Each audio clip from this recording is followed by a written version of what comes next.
Masjid Diponegoro. Bismillah, dengan hati melayani.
Yuridu illa ayyata'allamu aw 'allama, sungguh dia mendapatkan pahala haji.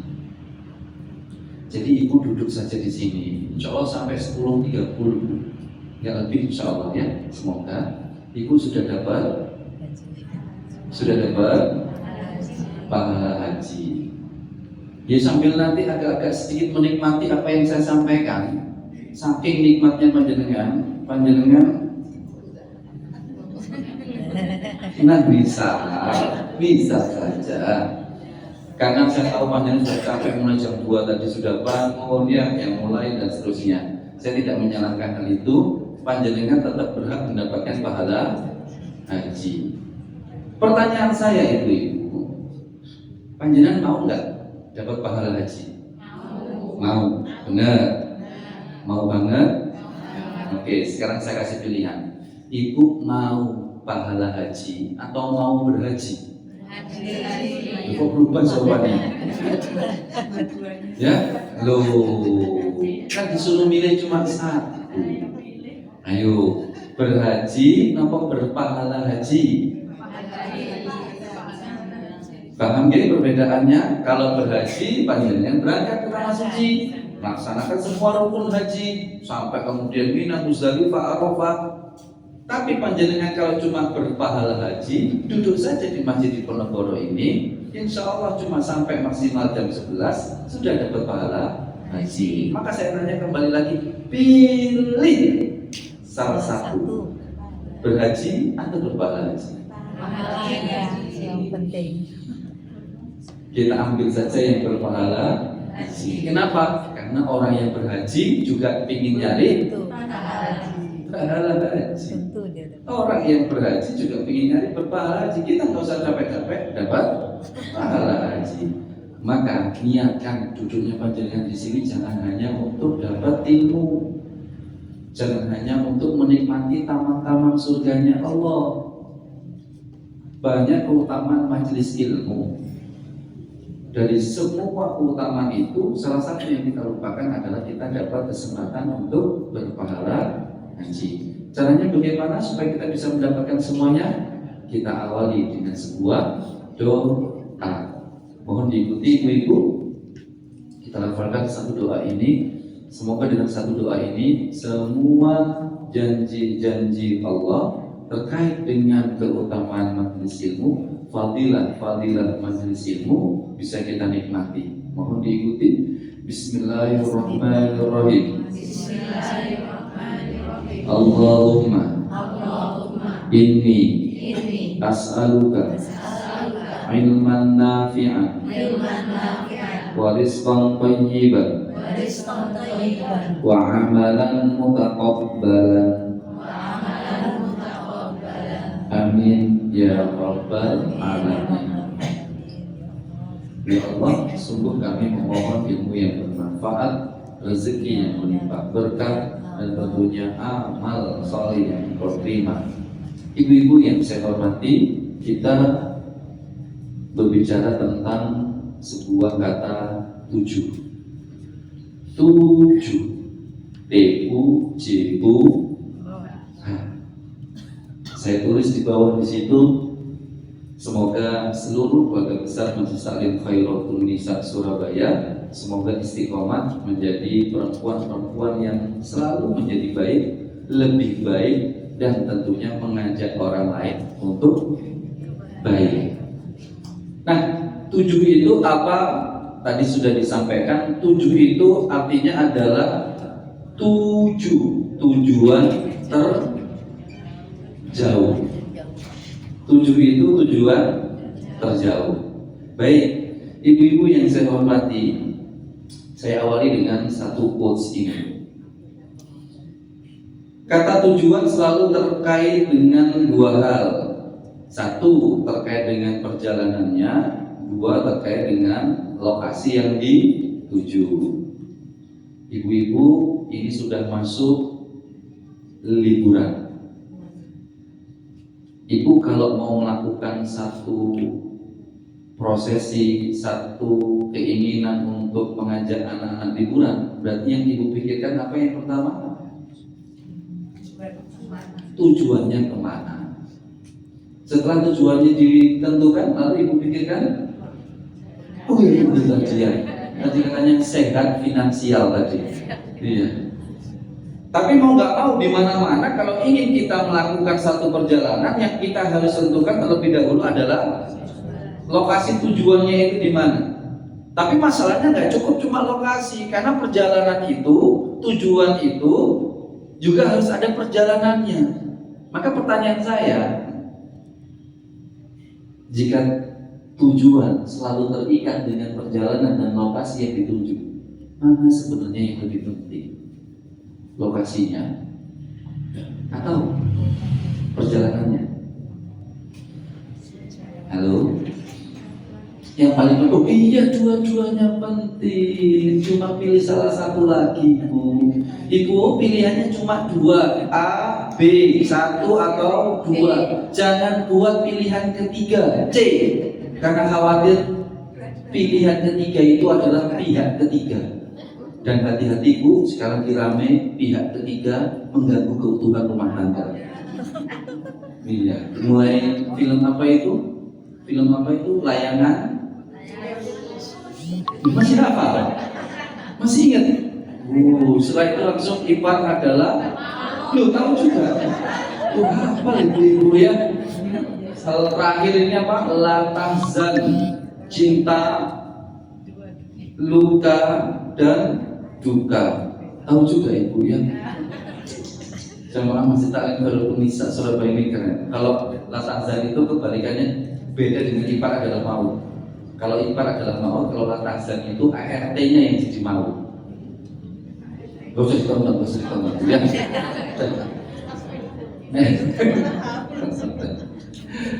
Ibu-ibu yang saya hormati, jika disuruh memilih terhadap tujuan itu pasti memiliki dua, antara lokasi dan perjalanannya. Mana yang menurut ibu paling penting terlebih dahulu? Perjalanan. Kalau nggak ada perjalanan, dia akan sampai ke tujuannya, dia akan sampai ke lokasinya.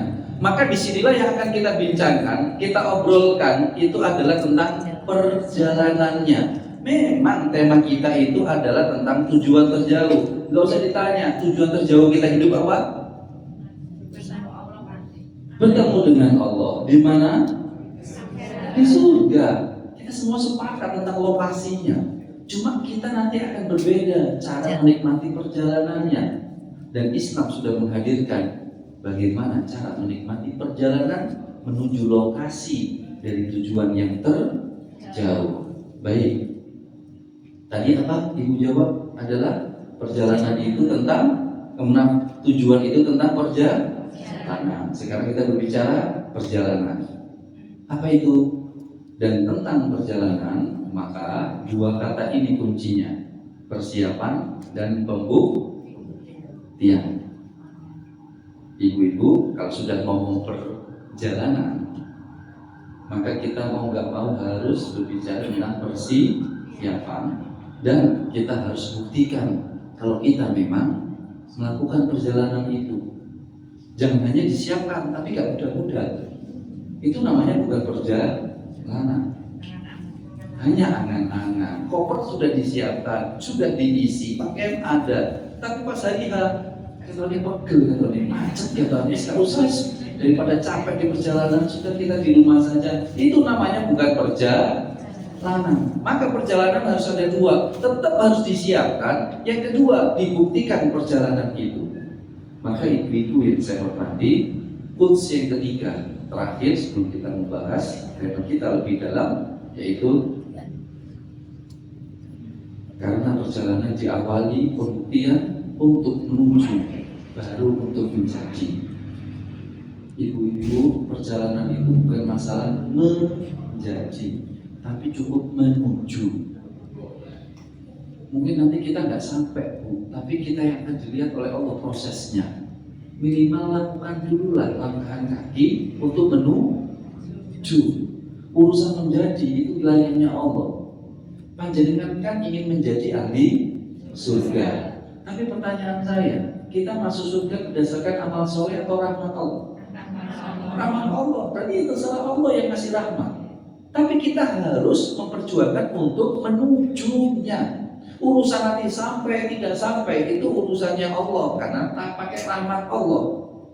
Tapi yang bisa kita lakukan adalah menuju, bukan memastikan kita menjadi. Karena nanti kunci untuk membuka pintu surga itu kuncinya rahmat Allah yang punya. Kita hanya melangkahkan kaki untuk menuju. Gak usah bingung untuk menjadi. Kenapa? Kalau khawatir kita ini menjadi ahli surga, khawatirnya pun sombong. Nanti menyalahkan orang lain. Kalau kita menjadi, kalau entah, aku sudah menjadi ahli surga. Kok bisa? Aku taat, aku selalu beribadah, aku selalu ikut majelis taklim, aku selalu tahajud, aku ini selalu tilawah. Aku sudah menjadi. Khawatir nanti kalau orang menjadi itu jatuh pada kesombongan. Tapi kalau menuju itu masih berproses. Dan ingat, Allah tidak pernah melihat sebuah hasil, tapi Allah selalu melihat sebuah proses. Saya ulangi lagi, Allah itu nggak melihat hasil bunda sepenuhnya, tapi yang diawali Allah melihat adalah proses kita, menujunya kita. Buktinya apa? Buktinya adalah kisah tanah suci, kota Mekah Al-Mukarramah.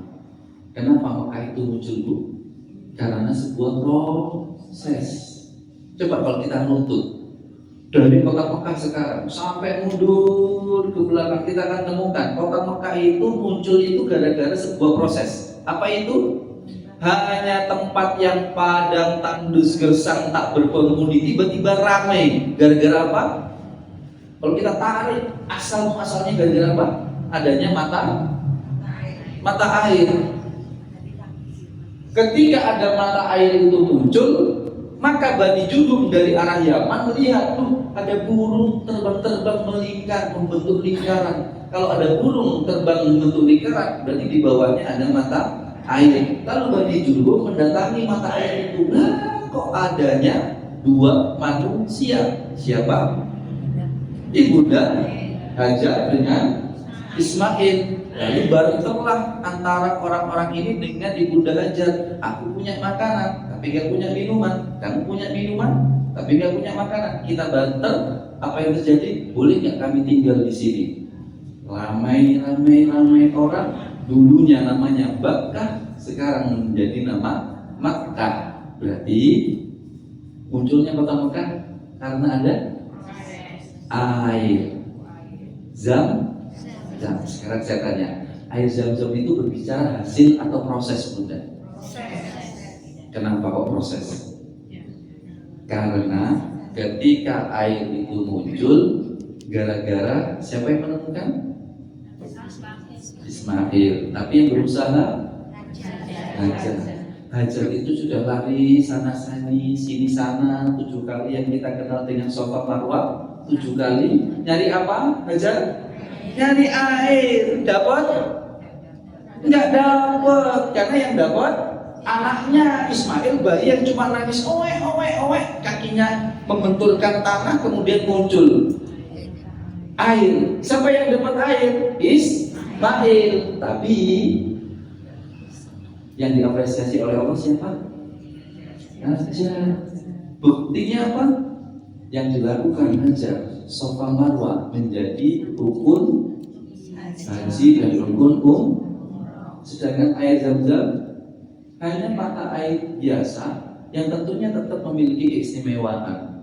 Tapi kalau panjenengan berangkat ke tanah suci, umroh haji, kalau nggak sa'i, kalau nggak niru apa yang diusahakan, diproseskan, diikhtiarkan oleh Hajar, apa yang terjadi dengan haji dan umroh panjenengan? Nggak sah. Tapi panjenengan ke tanah suci, nggak ngombe Zam-Zam, kebangetan tuh Bu. Itu kebangetan ya, sayang gitu ya. Nah inilah yang dimaksud Allah itu menilai sebuah makna proses, meskipun hasilnya tidak tampak. Hasilnya itu tidak tampak dan tidak terlihat, tapi Allah yang memberikan apresiasi. Lebih utama sa'i daripada air Zam-Zam. Air Zam-Zam memang hanya mata air yang memiliki keistimewaan, tapi lebih istimewa sa'i, meskipun sa'i tidak menghasilkan air. Maka ibu-ibu, yuk kita membincangkan tema kita, yaitu tujuan terjauh ini bukan tentang lokasi yang kita bincangkan, bukan tentang surga, bukan tentang kita bertemu dengan Allah. Tidak, yang kita bincangkan dari sebuah makna tujuan adalah perjalanan. Dan dari perjalanan yang kita bincangkan adalah sebuah persiapan dan pembuktian. Baik, kita awali. Ibu-ibu yang saya hormati, begini. Sekarang tadi disebutkan bulan Rajab. Tapi kalau saya tanya, sekarang bulan apa, Bu? Halo? Desember. Kalau Desember itu bernya apa ya? Ngikutin anak-anak zaman sekarang, Bu ya. Kalau Desember itu bernya itu apa? Berkah. Bernya itu apa? Ayo, ya, bermanfaat, monggo. Bernya itu berangkat.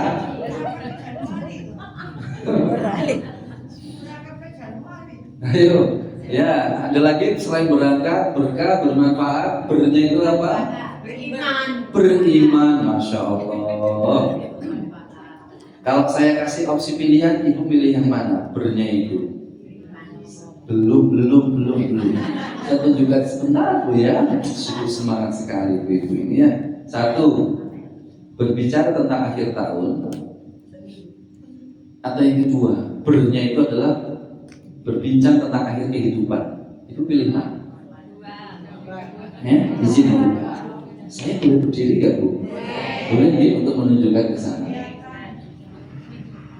Bernya itu, ibu lebih suka A, berbicara tentang akhir tahun sekarang, atau B, berbincang tentang akhir kehidupan. Lebih suka yang mana, Bu?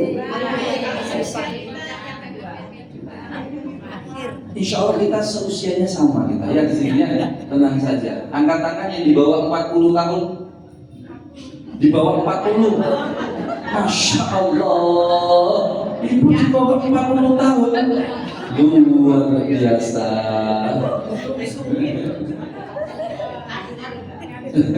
Di bawah 40 tahun angkat tangan. 1, 2, oke. Di atas, semuanya kayaknya sudah pasti di atas 40 tahun kan ya?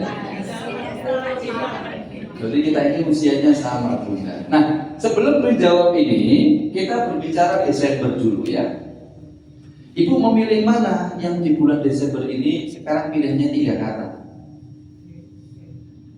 Desember 2025, A, akhir tahun 2025. Desember 2025, akhir kehidupan kita di tahun 2025. Desember 2025, akhir kehidupan kita. Ibu pilih yang mana? C saya. Ayo. Bu, ini kita kan di akhir tahun. Bulan Desember ini akhir tahun. Saya tanya, akhir tahun ini enaknya kita ngobrolin akhir tahun 2025 atau akhir kehidupan kita di tahun 2025 atau kita ngomongin akhir kehidupan kita? Ini masih saya milih C. Saya jelasin dulu ya. Kita ngobrolin apa? Desember 2025, akhir tahun. Yuk kita ngobrolin akhir tahun ini ngapain? Apa yang kita persiapkan? Apa yang harus kita lakukan di bulan Desember 2025? Atau B, akhir kehidupan kita di tahun 2025. Bunda, yuk kita bincangkan akhir kehidupan kita. Apakah ini akhir kehidupan kita di tahun 2025 atau bisa jadi kita masih lanjut di tahun 2020? Nah, yuk kita bincangkan, karena bisa jadi kita mati sekarang atau masih hidup. Atau yang ke C, kita bincangkan bulan Desember sekarang, akhir kehidupan kita. Yuk ngomongin kematian kita sekarang, sebelum 2026 kita enggak hidup lagi. Nah, itu lebih milih yang mana yang kita bincangkan dulu? Ini enggak oleh meneh, enggak hidup lagi. Ini masih ada kemungkinan hidup atau mati, atau yang ini? Mulai terjadi perbedaan yang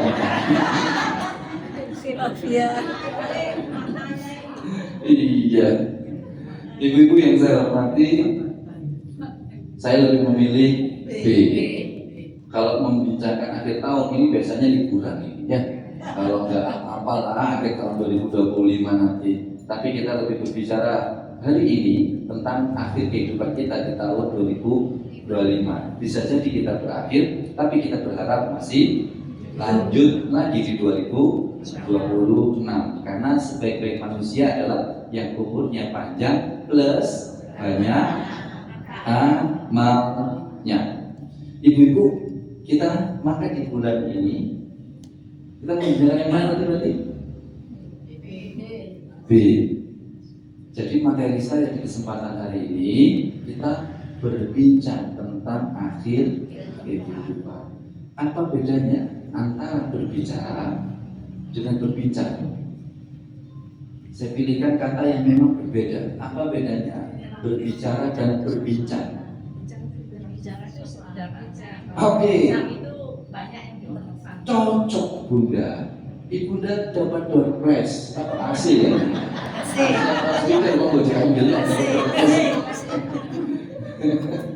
Ya, ibu-ibu yang saya hormati, baik, kita memilih yang B, berbincang. Bedanya kalau berbicara mungkin bisa cuma satu orang, tapi kalau berbincang dengan banyak orang. Inilah yang akan kita bincangkan. Apa itu Bunda? Ibu yang saya hormati, udah berhadiah door prize. Ibu pilih itu atau AC?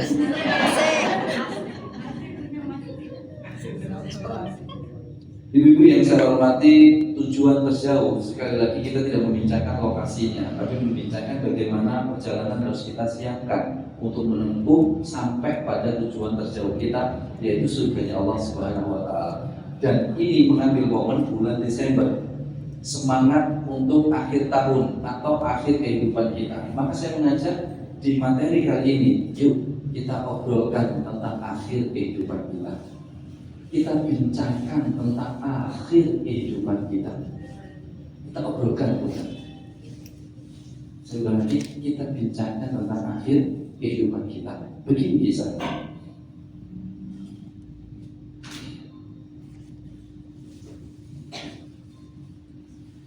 Kesadaran tertinggi akan sebuah nilai berharganya sesuatu itu kalau kita kehilangan, maka membuatkan udah ya. Ibu-ibu ingin punya mobil atau ingin punya handphone lah, bagusnya handphone itu mahal handphone itu, itu keren handphone itu. Tapi ketika handphone itu ibu beli, maka rasanya sama apa beda sebelum membeli? Ketika membeli handphone itu beda, biasa tidak berharga. Tapi sebelum ibu beli, ibu itu sangat mengatakan, itu berharga sekali itu. Ibu beli sudah menjadi milik ibu, itu sudah gak kerasa harganya. Tapi itu akan kembali berharga kalau handphonenya hilang. Tapi ketika dipegang, kelihatan ya, ini. Tapi sekali hilang, kita langsung kepikiran karena ada sesuatu yang berharga yang hilang. Ibu-ibu yang saya hormati, panjenengan saat ini itu mengalami satu kesempatan itu diharapkan banyak orang. Siapa yang mengharapkan kesempatan itu adalah mereka-mereka yang sangat menginginkan posisi status ibu-ibu. Apakah itu? Itu biasa. Halo? Masih hidup kan? Ya. Enggak, saya kira ada yang mati. Saking mati materi saya tadi dulu.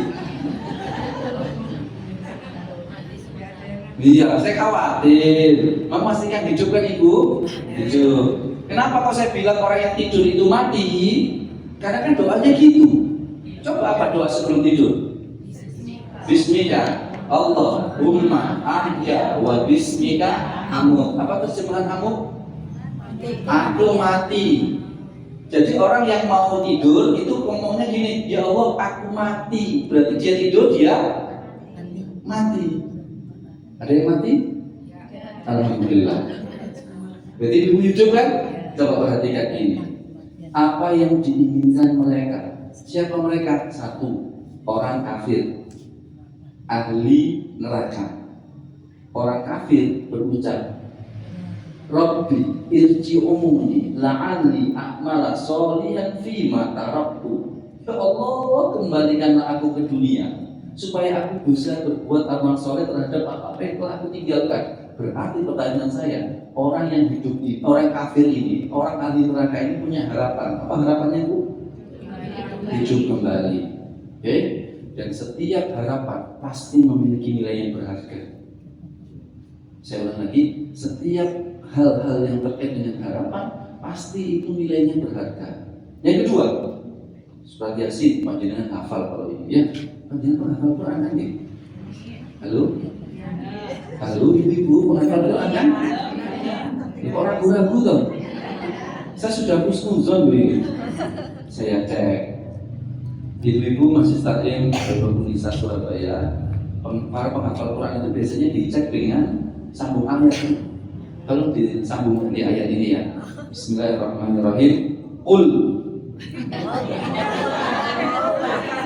Masya Allah. Wah, ibu yang sampai macam-macam tadi itu ya.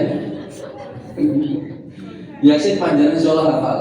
Qila khulil jannah qala ya laita qaumi ya'lamuna bima ghafara rabbi wa ja'alani minal mukramin. Ini bedanya sama ini ahli neraka, ini ahli surga. Masuklah ke dalam surga. Ahli surga berkata, alangkah baiknya ya laita qaumi ya'lamuna, sekiranya kaumku mengetahui apa yang menyebabkan Tuhanku memberikan ampunan kepadaku. Berarti orang ahli surga juga ingin ngapain udah? Pengen ngabarin kenikmatan di surga itu gimana terhadap keluarganya, terhadap orang-orang yang dia sayangi. Pengen ngabarin di surga itu enak sekali. Pertanyaan saya, bagaimana orang ahli surga bisa ngabarin keluarganya tentang kenikmatan surga? Caranya hidup kembali. Soalnya kalau by WA, horor tiba-tiba kemudian dicetak, pamanku kok WA, Cetas misu mati lagi mau. Kok murid akan horor. Apalagi nelpon.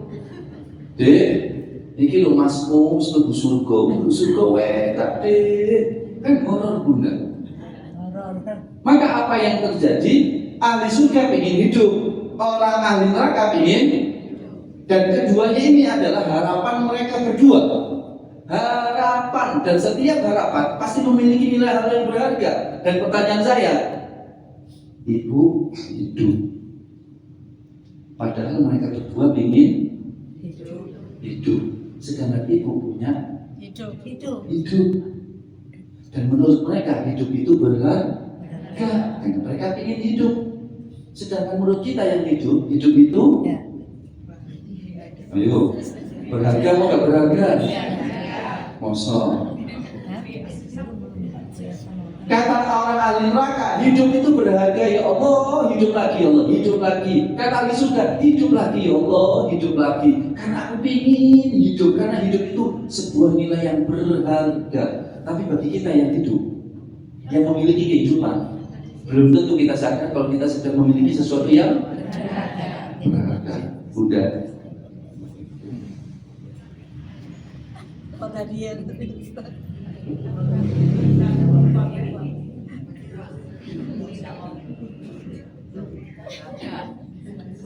Berharga apa mbak?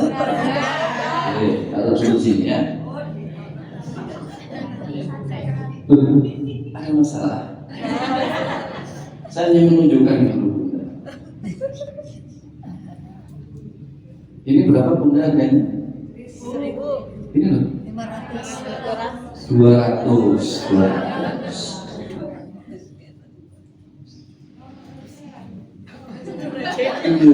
Saya ini bagian ATM pembayaran. Ini 500. Saya simpan saja lah. Saya pakai yang 500.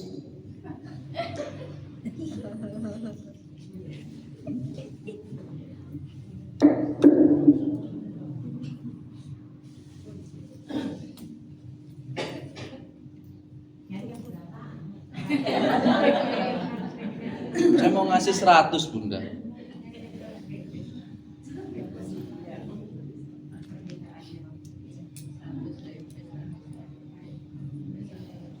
Ada uang 100.000, ada uang 100 rupiah. Kita anggap ini 100 rupiah, ini 100.000. Mana yang lebih berharga Bunda? 100.000. Menariknya, angkanya lebih banyak mana? 100.000, karena kalau digitnya lebih banyak, 6 digit. Kalau yang ini 100 rupiah cuma 3 digit. Biasanya kita menganggap sesuatu yang berharga itu kalau digitnya lebih banyak. Tapi menariknya, saya punya uang Bunda. Ini mata uangnya. Di sini ibu ada yang suka koleksi mata uang? Ada. Siapa di sini? Lu ibu, oh masya Allah. Ibu yang punya mata uang terklasik, terkuno, terlama, apa Bunda? Malaysia. Tahun berapa Bunda? Oh, berapa ringgit? Nih. Wih, masya Allah, ibu punya. Apa itu Bunda? Uang. Oh, masih berlaku ini Bunda. Buat saya tuh Bunda. Iya, izin, masya Allah. Ini menunjukkan atau ngasih tuh Bunda? Oh, menunjukkan. Saya kan perlu memastikan Bunda. Iya. Ini mata uang Prancis satu apa ini? Di tahun 1960 Bunda. 1960. Kira-kira harganya berapa Bunda? Kira-kira. Kan ini usianya Bunda paling baru 10 tahun ya Bunda ya. Bunda lahir tahun 50-an. Oh, banyak belum lahir. Iya. Baru lahir. Ini 1960 Bunda. Kira-kira berapa harganya Bunda? Dengan uang merah sama enggak?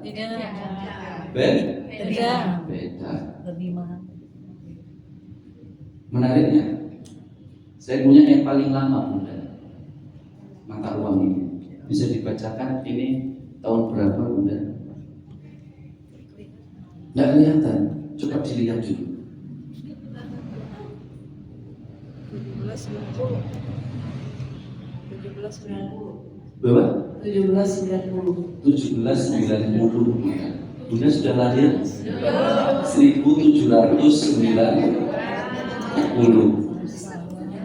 Sudah lahir Bunda? Bunda kayaknya masih di alam ruh bersama Allah Subhanahu wa Ta'ala. Pertanyaan saya Bunda, ini sama ini lebih mahal mana? Yang kecil. Tapi kalau saya kasih yang kecil ke ibu, atau ibu tak kasih yang 100.000, ibu pilih yang mana?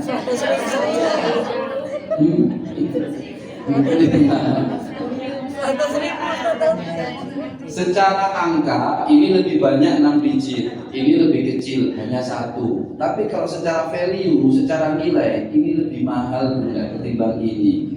Tapi menariknya Bunda kalau saya tawari merah atau ini koin, itu milih ya sudah ketahuan.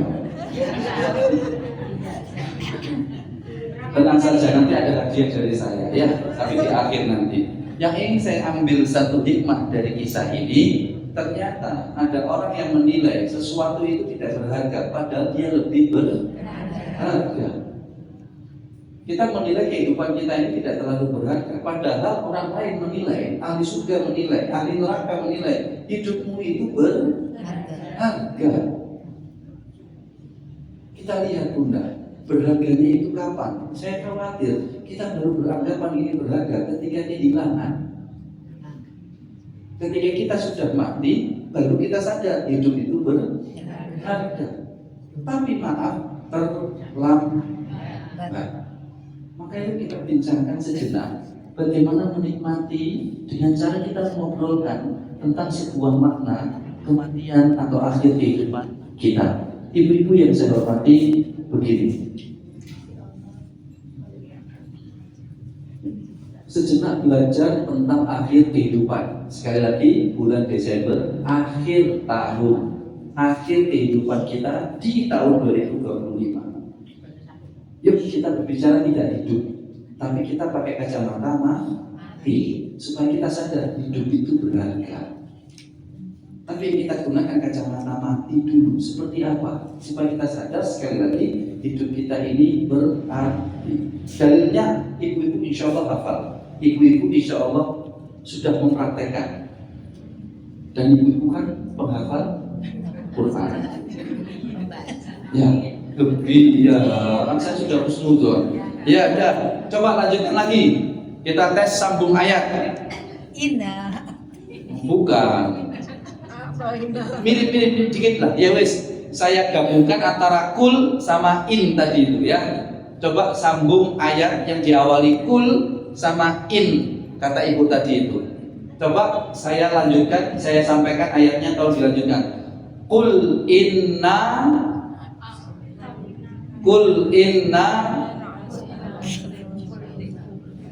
lillahi wa inna ilaihi raji'un. Bukan Bunda.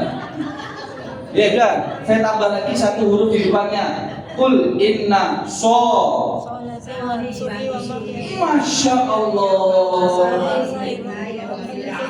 Loh, ibu hafal kan? Qul inna terus Masya Allah, menghafal panjenengan ya, kemudian cuma tambah kul inna saja langsung hafal.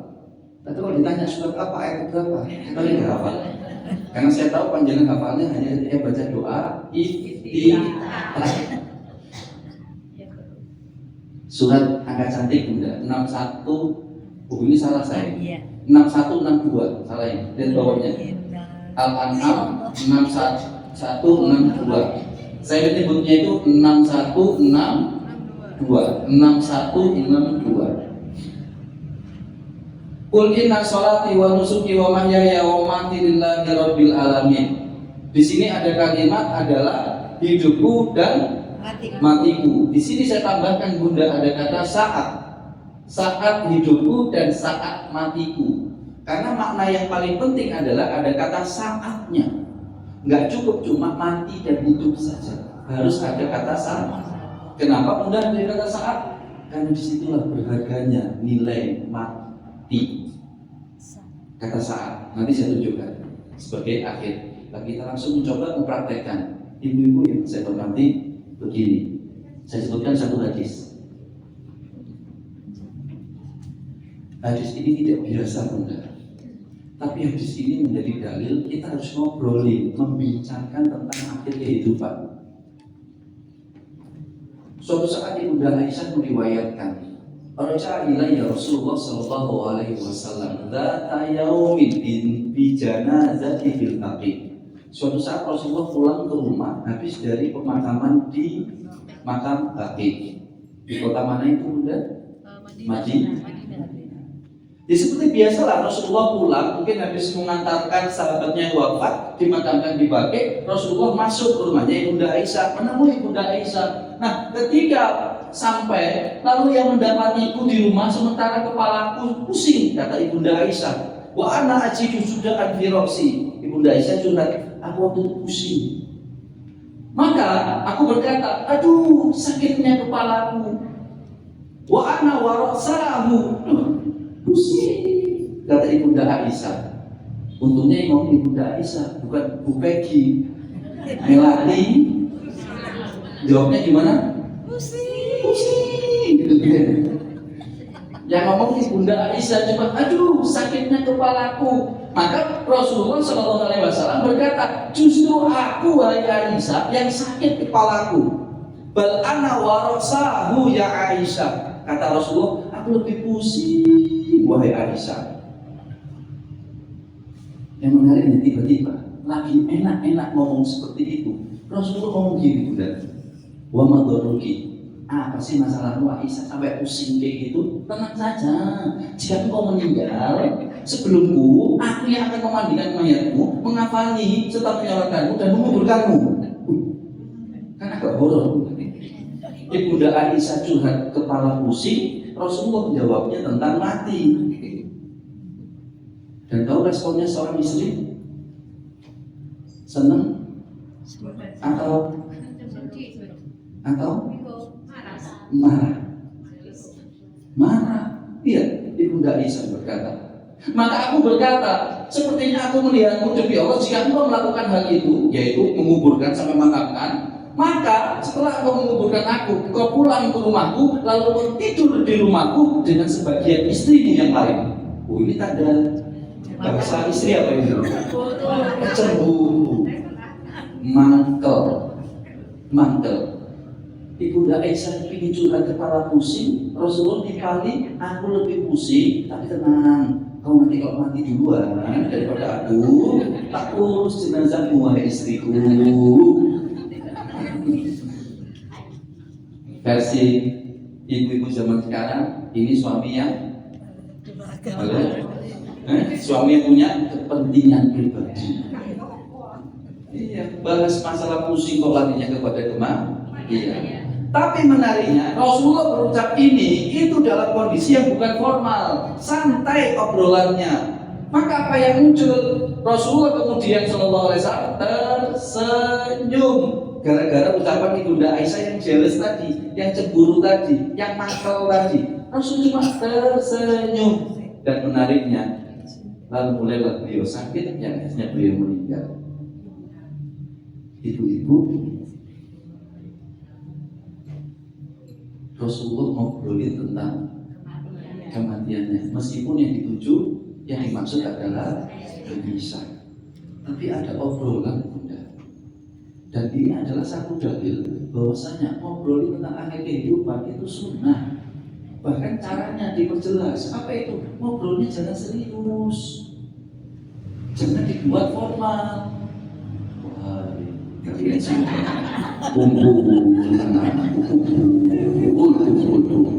jangan tambah horor, Bunda. Lagi santai-santai, lagi makan. Nah, gimana anak kuliahmu ini? Langsung aja tanyakan. Nah, kalau besok ibumu wafat, kira-kira apa yang kamu lakukan? Karena bahasanya hadisnya seperti ini, Bunda, ada perbincangan.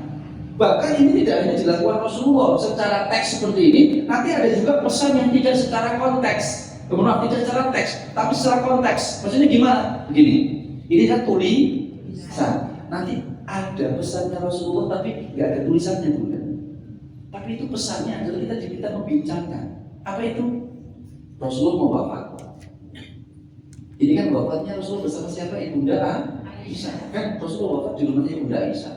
Tapi sebenarnya jadwalnya itu nggak di rumahnya Ibunda Aisyah. Sebenarnya dikisahkan dalam satu riwayat, Rasulullah itu waktu itu bersama Ummu Salamah. Tiba-tiba Rasulullah bilang sama Ummu Salamah, tolong izinkan ke istri-istriku yang lain, aku ingin ke rumahnya Aisyah, boleh enggak? Itu kan suami yang baik, izin. Maka Ummu Salamah meminta izin kepada istri-istri yang lain, padahal setelah itu sebenarnya jalurnya, rutenya, alurnya, jadwalnya enggak harus Ibunda Aisyah. Tapi Rasulullah ingin ke Ibunda Aisyah. Walhasil apa? Kata istri-istri Rasulullah yang lain, boleh. Maka saat itulah Rasulullah langsung dari Ummu Salamah langsung ke Aisyah. Pertanyaan saya, kenapa Rasulullah minta ke Aisyah? Karena agar bisa sampai kisah-kisah Rasulullah wafat itu ke kita. Kan kita tahu yang paling banyak meriwayatkan hadis Ibunda Aisyah. Dan coba ibu bayangkan sebagai seorang istri, suami sakit mau meninggal, masih sempat nyatet nggak? Seorang istri yang ngurus suaminya yang sakit mau wafat, kira masih bisa sanggup nyatet nggak? Hari Senin tanggal 13, kondisi suamiku batuk-batuk berdarah pukul 7 pagi. Sempat gak Bunda? Insya Allah gak sempat. Kenapa? Was-was, cemas, khawatir, mau ngumpul jadi satu. Gak sempat. Tapi kenapa Ibunda Aisyah bisa? Karena Ibunda Aisyah memiliki satu keutamaan, yaitu hafalannya kuat. Memori detailnya sangat-sangat terjamin keabsahannya dan kevalidannya. Maka seakan-akan Rasulullah itu bilang sama kita secara tidak langsung, bukan secara teks. Wahai umatku, kenapa begitu aku minta langsung ke Aisyah? Karena Aisyah itu punya keutamaan untuk mengingat segala hal dengan sedetail-detailnya. Dan aku berharap dengan kematianku di Aisyah, di rumahnya Aisyah, maka nanti akan muncul hadis-hadis detik-detik wafat Rasulullah sampai ke umatku, sehingga umatku tahu bagaimana kematianku itu terjadi. Dan kita tahu dari sekian banyak tentang detik-detik wafatnya Rasulullah dalam hadisnya beliau, Bunda, mayoritas diriwayatkan oleh Aisyah. Walhasil sampailah ke kita informasi itu. Coba kalau yang sampai terakhir itu Rasulullah meninggal di Maimunah binti Haris, istri terakhirnya Rasulullah, yang meriwayatkan hadis paling sedikit. Kita sampai nggak beritanya bagaimana Rasulullah wafat itu sampai ke kita? Iya. Obrolkan, bincangkan, informasikan tentang kematian kita, tentang akhir kehidupan kita. Terakhir sebelum kita mempraktekkan. Loh, kok ada yang praktek dosa? Iya. Kan tadi kan bahasa hadisnya apa yang ingin dapat pahala? Haji, belajar dan mengajarkan. Berarti praktek, ya. Nanti terakhir praktek. Terakhir yang ingin kami sampaikan, ibu-ibu yang saya hormati, bincangkan akhir kehidupan kita. Apa yang perlu kita pahami di poin terakhir ini? Kematian itu bukan berbicara individu. Kematian itu berbicara tentang kebersamaan. Saya ulangi lagi, kematian itu bukan berbicara tentang diri sendiri, tapi kematian itu berbicara tentang kebersamaan. Kematian itu memang hablum minallah, tapi kematian juga hablum minas. Ada seorang ibu bilang, seperti aku mati Ustaz, husnul khotimah, terserah anak-anak aku mati. Itu bukan husnul khotimah. Itu bisa jadi su'ul khotimah. Beliau tenang, tapi dengan kematian beliau, anak-anaknya ramai. Dan mohon maaf diri, seribu maaf saya kepada ibu-ibu. Kalau melihat ibu-ibu yang kaya raya ini, hanya potensinya ibu-ibu agak besar, Bu. Ibu meninggal memang husnul khotimah tenang, tapi keluarga yang ditinggalkan khawatir malah rusak, malah rame dengan kematian kita. Kenapa? Warisannya serius, karena katanya berbicara seperti itu. Cuma saya katakan salahnya orang-orang yang seperti itu tidak memahami atau salah dalam mendefinisikan husnul khotimah. Coba kalau kemudian terjadi perbincangan terlebih dahulu, gak usah berbicara harta saja lah, udah, gak usah harta. Ibu tidak mengucapkan obrolan, ibu tidak membincangkan, ibu tidak menyampaikan tentang bagaimana kematian ibu, itu sudah menjadi permasalahan nanti di masa depan saat ibu wafat. Kita buktikan saja. Apa itu? Ibu tahu hukumnya. Saya tanya, kalau ada orang meninggal, punya anak, yang diprioritaskan kehadiran anaknya atau yang wafat? Yang wafat meninggalnya jam 3 dini hari. Anaknya belum pulang-pulang karena nggak dapat pesawat untuk pulang ke Surabaya.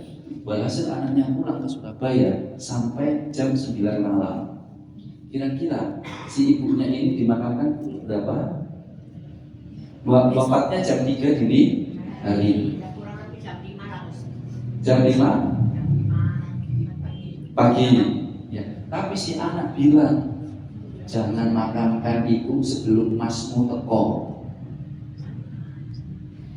Walhasil si kakak minta ditunda dulu sampai kakaknya sampai di Surabaya.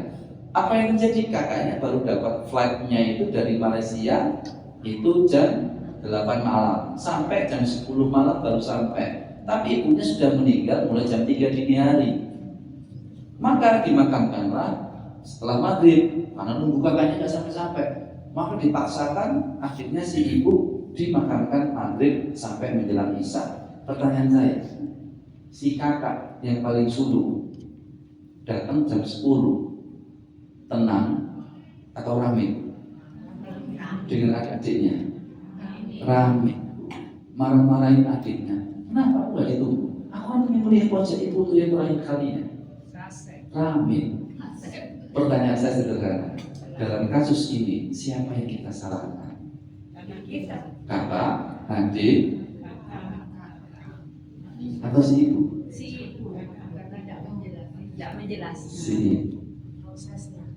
ibu yang saya salahkan, Bunda. Karena ibunya itu punya kesempatan untuk menyampaikan, untuk memberikan informasi, untuk mengajak ngobrol tentang kehidupannya, tapi nggak pernah ngobrolin sama anaknya, nggak pernah ngajarin anaknya, nggak pernah memberikan pemahaman sama anaknya. Maka saya menyalahkan si ibu. Kenapa? Ngobrolin itu memang sesuatu yang terkesan tabu. Tapi kan jelas tadi saya katakan Rasulullah, satu caranya jangan dalam kondisi yang serius. Dua, sekali saja seumur hidup gak ada masalah. Bahkan maaf Bunda, saya tidak mau masuk ke ranah fikih, tapi sedikit saya informasikan. Hadis ini turunannya nanti ke wilayah fikih. Apa wilayah fikih? Lihat bagaimana Rasulullah berucap, jika engkau meninggal dulu, aku yang akan memandikanmu. Siapa yang memandikan jenazah Aisyah? Rasulullah. Bahasa saya, suaminya. Jadi mohon maaf Bunda, yang memandikan jenazah Bunda ini seharusnya suaminya Bunda. Yang memandikan jenazah saya harusnya istri saya. Karena itu yang diutamakan. Tapi realitanya di lapangan, Mudin sama Mudina. Iya. Apa yang terjadi Bunda? Maaf, kalau jenazahnya Bunda yang wafat, suami susah mengakses jenazahnya Bunda. Saya tetap mengambil satu prinsip, siapapun yang wafat, yang dianjurkan terlebih dahulu untuk memandikan, mengafali dan sebagainya, khususnya memandikan, itu adalah pasangan hidupnya. Tapi kalau tidak terjadi obrolan Bunda, masalah. Contoh, misal seorang suami wafat, yang berhak memandikan siapa dulu? Istrinya. Tapi kan panitia pemandian siapa? Plus bapak-bapak kan? Karena yang mayitnya bapak-bapak, suami. Maka paling banyak di tempat pemandian itu bapak-bapak. Lalu istrinya mau masuk. Ada yang bilang nggak boleh, ada yang boleh. Tapi masih banyak yang boleh Bunda. Tapi ketika yang meninggal istri, maka yang memandikan panitia ibu-ibu. Suaminya masuk, tambah susah. Kalau tadi yang meninggal suaminya, istrinya masih masuk, masih banyak boleh. Tapi pengalaman saya, kalau yang meninggal istri, suaminya mau memandikan, banyak ditolaknya. Kenapa? Karena panitia di situ perempuan. Ini suaminya laki-laki, susah. Sudah beberapa kali teman saya bilang, ibuku wafat, bisa ke rumah? Bisa, saya ke rumah. Bisa mandikan jenazah ibuku? Nggak bisa. Ayahku lebih afdol, tapi ayahku nggak bisa. Nanti diajarin sama ibu-ibu itu. Singkat cerita, ayahnya, si suaminya ini masuk tuh ke bilik pemandian. Apa kata ibu panitia pemandian? Nggak bisa, Pak. Kami yang memandikan, karena saya nggak mau ribut. Kondisi duka, maksud saya ribut. Nggak bisa, Bu. Rasulullah Shallallahu Alaihi Wasallam. Kan nggak mungkin, Bu. Saya bisa saja bacakan hadis ini sahih dari Ibnu Hibban riwayat Imam Ahmad Musnad. Tapi kan saya nggak mau rame-rame. Ibunya agak rame, saya bilang ke bapaknya, sudah Pak, nggak apa-apa, insya Allah ibunya amanah kok ini. Insya Allah disucikan, dimandikan dengan sesuai dengan aturan. Sudah Pak, kita masuk saja ke dalam. Tapi Bunda, sekali lagi dianjurkan pasangan. Kenapa? Dua hikmah ini. Satu, ingat-ingat, dua hikmah ini. Satu, jika yang meninggal itu husnul khotimah, misalnya yang meninggal suami, maka istrinya masuk memandikan. Melihat tanda husnul khotimah suaminya, baru-baru wajahnya tersenyum, apa yang dirasakan si istri Bunda? Bahagia. Maka kesedihannya berkurang gara-gara dia bisa melihat senyum husnul khotimah suaminya, berkurang kesedihannya juga. Itu hikmah yang pertama. Maka biarkan siapapun pasangannya itu untuk memandikan, karena hikmahnya di sisi itu mengurangi kesedihannya. Karena melihat suaminya masuk, istrinya yang meninggal, istrinya kemudian tersenyum, baunya wangi, kesedihan suami itu insya Allah berkurang. Bahkan ini Bunda, insya Allah suaminya gak ingat meneh. Karena melihat husnul khotimah, ini yang nanti menunggu aku di surga. Hikmah yang kedua, jika kita balik, yang meninggal su'ul khotimah, apa perintahnya Allah? Bagi para pemandi jenazah, tutup aibnya.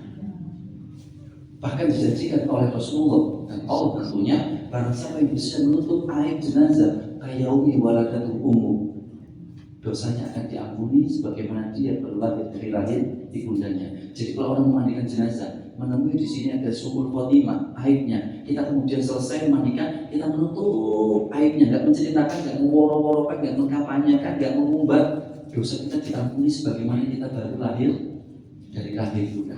Pertanyaan saya, jika yang meninggal ibu, istri, lalu suaminya masuk, lalu suaminya melihat tanda su'ul khotimah dari istrinya,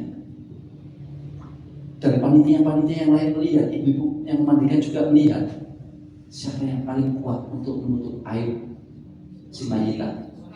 Suami apa para oknum ibu-ibu ini? Suami, Bunda.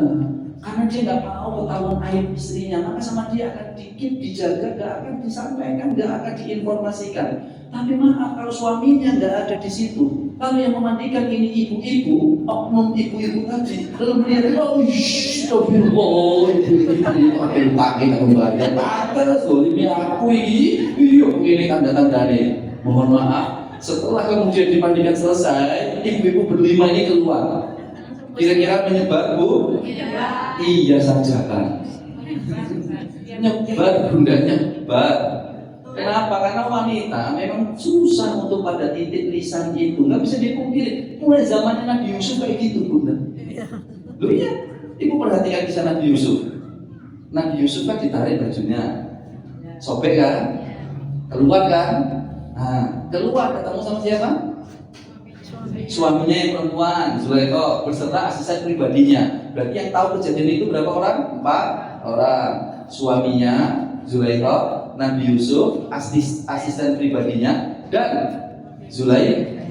Yang perempuan yang mana? Zulaikha. Tiga-tiganya laki-laki. Yang tahu kejadian di dalam kamar itu cuma 4 orang. Kenapa tiba-tiba ayatnya langsung lompat di ayat yang ke-26, 27 dan seterusnya. Tiba-tiba seantero Mesir tahu.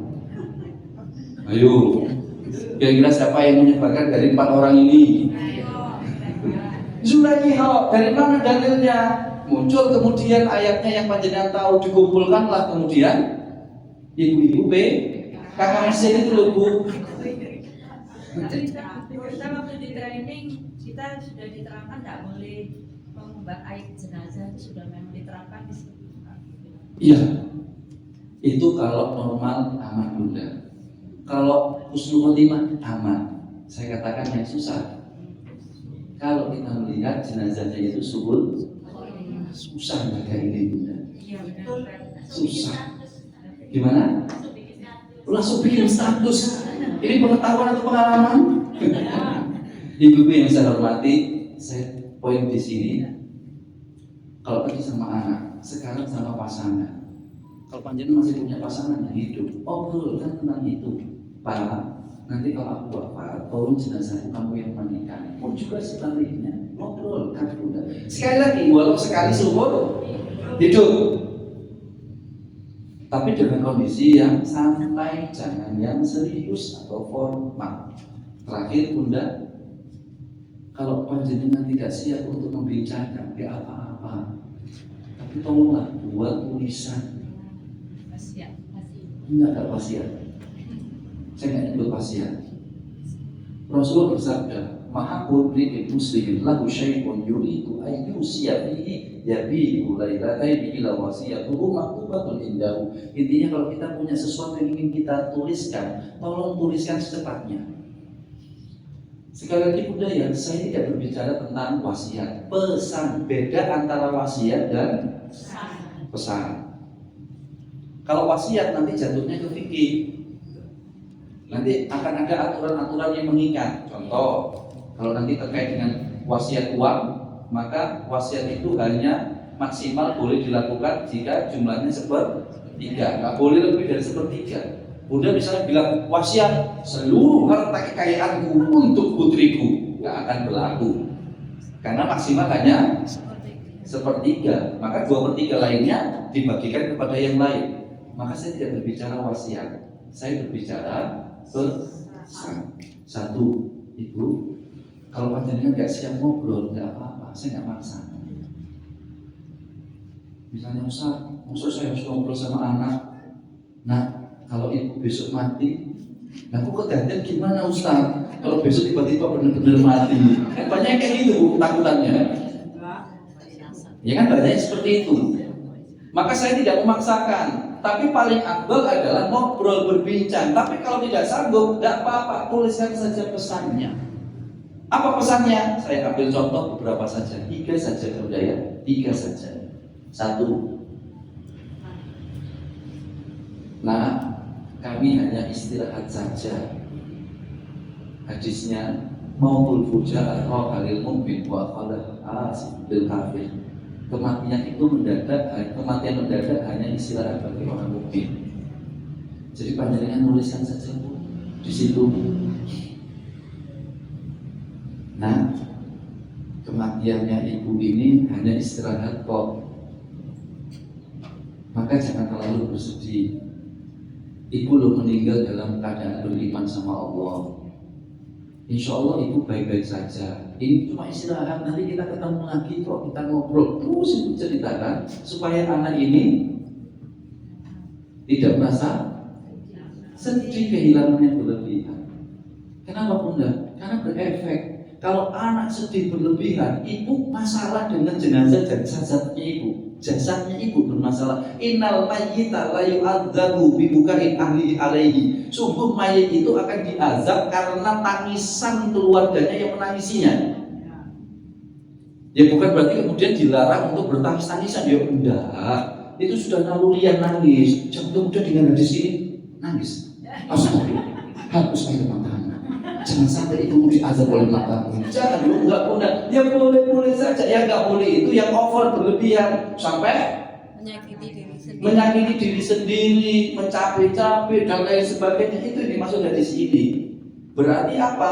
Kesedihan yang berlebihan memberikan efek kepada si jenazah. Ibu kalau ingin tenang, obrolkan. Kalau nggak siap tuliskan. Sama dulu lagi di sini. Ibu cuma istirahat saja ya, nak. Kedua,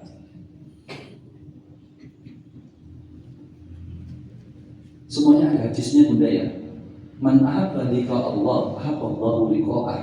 Wa man kariha liqa Allah, kariha Allahu liqa'ahu. Barang siapa yang suka berjumpa dengan Allah, Allah juga mencintai perjumpaan dengannya. Sebaliknya, barang siapa yang membenci perjumpaan dengan Allah, Allah juga membenci perjumpaan dengannya. Bagaimana caranya bunda? Panjangan tulis. Nah, tolong hibur ibu ya nanti. Kalau nanti ibu pas posisi sakaratul maut, ibu kondisi sakit sudah dilema pada posisi benar-benar mau wafat, tolong hibur ibu, beritahu kebaikan ibu, sampaikan rasa sayangnya Allah, rahmatnya Allah itu luas, surganya Allah itu luas, dan lain sebagainya. Jangan terlalu jujur-jujur yo nak yo. Maksudnya bagaimana teknisnya? Begini juga. Ada seorang ibu diurus di ruangan ICU, lalu dokternya bilang, keluarga dari ini kalau kami sudah angkat tangan, monggo silahkan keluarga untuk mendatangi ibunya. Ibunya posisinya prasakaratul maut. Maka apa yang dilakukan anak, bunda atau keluarganya? Talqin ini semuanya insya Allah tahu, tapi tidak semua mengajarkan kepada anaknya. Maka apa yang dilakukan oleh anak kepada ayahnya atau kepada ibunya? Membantu untuk mentalkinkan.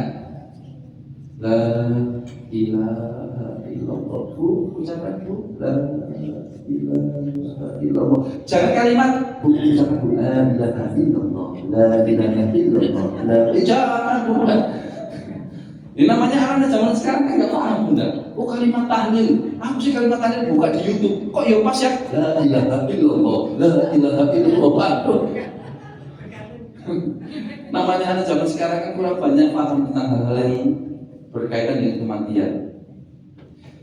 Seharusnya kan dibacakan pelan, la ilaha illallah. Nah, ketika si ibu ini sudah mengucapkan la ilaha illallah, maka anaknya kan harus berhenti.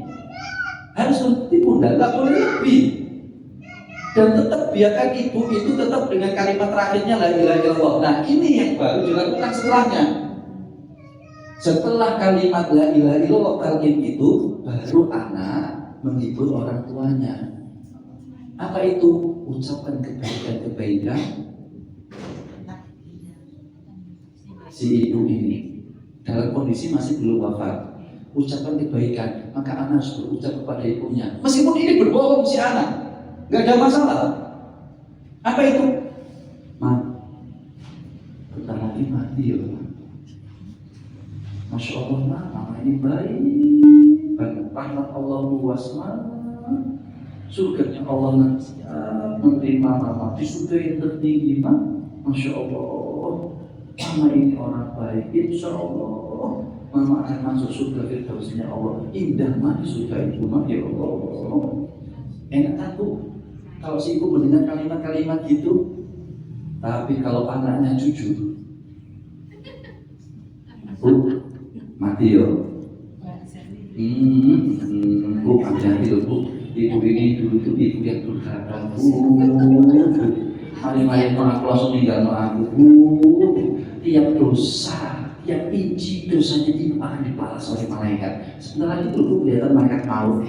Nah nanti harus dari malaikat maut dicabut. Sakit bu dicabut bu ya Allah. Kata Rasulullah itu bu kayak pisau ditusuk 300 sampai 600 sampai 900 bu. Ya Allah nanti setelah ibu jenazah rohnya ibu dicabut oleh malaikat maut, ibu akan dikasihkan ke malaikat adab. Pertanyaan saya, kalau orang sudah kondisi sakaratul maut mendengar kisah itu bu, apa yang dirasakan si sakaratul maut tadi bu? Kayak orang langsung mati bu. Cuma masalahnya dia mati dalam kebencian. Ibu-ibu kalau pilih dari 3 kata untuk kata mati. Saya ulang lagi, untuk kata mati, ibu pilih 3 kata ini. 1, takut mati. 2, benci mati. 3, nggak mau mati. Pilih yang mana Bu? 1, takut mati. 2, benci mati. 3, nggak mau mati. Loh, pilih saja. Ya, takut mati. Karena bawaan kita pasti takut. Siapapun kita pun udah takut mati. Yang nggak boleh benci mati. Karena apa? Karena kalau kita benci mati, sebaliknya barang siapa yang membenci pertemuan dengan Allah, Allah membenci perjumpaan dengannya. Bahasa mudanya, barang siapa yang benci mati, maka Allah akan membenci orang itu. Maka kalimat yang tadi udah membuat orang itu khawatir nanti tambah benci sama mati. Kalau takut mati, nggak apa-apa, lumrah kita takut mati. Lumrah bundanya nggak boleh benci mati. Maka ini tolong hibur kami ini adalah kalimat supaya kita tidak jatuh pada kata benci mati. Maka anak kan enak ngomongnya, Bu, rahmat Allah luas, Bu. Kita yang saat itu sudah takut banget mati karena sudah melihat malaikatul maut misalnya, tapi diingatkan tentang rahmat Allah, ampunan Allah, kasih sayang Allah, maka kita mungkin meninggal dalam rasa takut, gak ada masalah, tapi tidak meninggal saat dalam kondisi benci. Bunda, ini penting disampaikan. Anak yang melakukan kalau bisa. Kalau saya tambah satu lagi Bunda, dari kata mati pilih yang mana? 1, takut mati. 2, benci mati. 3, gak mau mati. Yang 4, wani mati. Berani mati. Ayo. Pilih yang mana Bunda? Kita tambah satu lagi. Mau nambahin enggak? Siapa yang berani mati Bunda? Orang yang bunuh diri itu sudah pasti laknat Allah atasnya. Sampai saya itu paling marah sama anak yang mau bunuh diri itu dengan bedanya berucap, Ustaz, saya dulu mau bunuh diri itu bunuh diri syariah. Bunuh diri syariah Bu, diawali langkah kaki kanan dengan mengucapkan kalimat basmalah, dilakukan sepertiga malam di tempat yang paling sepi supaya tidak mengganggu ke orang lain, dan yang ketiga langsung cepat mati, yaitu lompat dari jurang, langsung di bawahnya itu adalah batu. Juga pernah di salah satu hotel di Sidoarjo, Ustaz, kalau saya lompat dari sini gimana ya Ustaz? Saya bilang rokok. Loh kenapa? Kalau dia mengucapkan kalimat Bismillah, maka sepersekian detik dia statusnya tetap bunuh diri dan hukumnya kan haram. Jadi awalnya Bismillah, tapi pas di tengah-tengah ini bunuh diri, pas mati, maka posisinya apa Bunda? Yusuful khotimah, langsung otomatis neraka. Maka tidak ada kalimat berani mati. Maka poin kedua ini untuk menjaga kita tidak pada kata benci. Kalaupun takut mati sudah lumrah dan sudah menjadi naluri kita. Tapi tolong, ini tolong disampaikan kepada anaknya. Yang berikutnya Bunda, saya akhirkan saja di poin ini, Pak.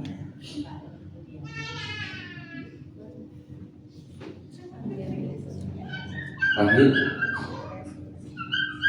ini yang tadi sedikit saya sudah infokan di awal. Jika jenazah diletakkan lalu dibawa oleh para laki-laki di atas pundak mereka, jika jenazah tersebut termasuk orang soleh, ia akan berkata, Kodimuni, ayo cepat bawa aku, ayolah bersegeralah kalian membawa aku.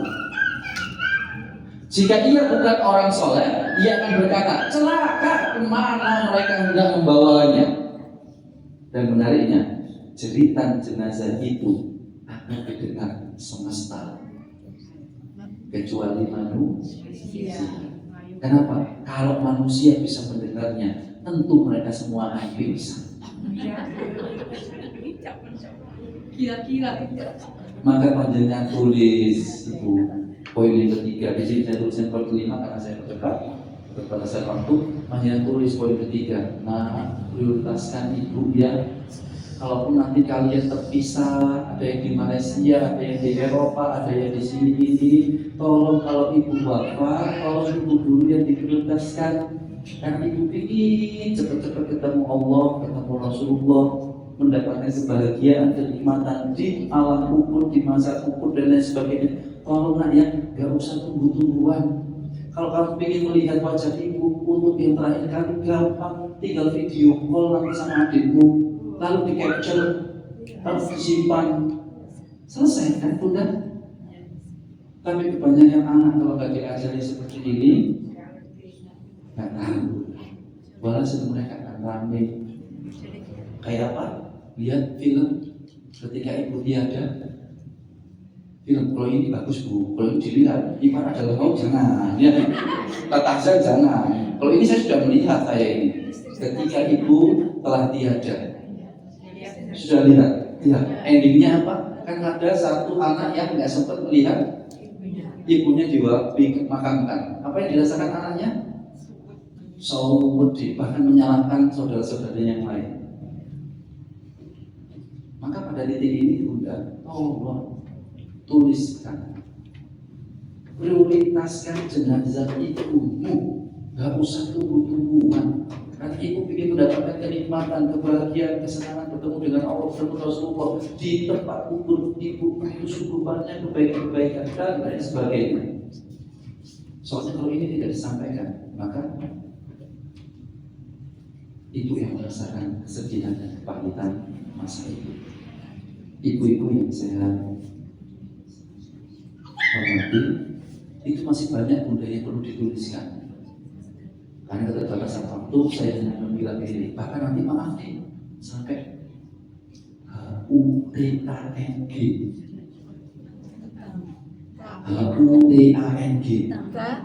hutang itu juga dituliskan bunda.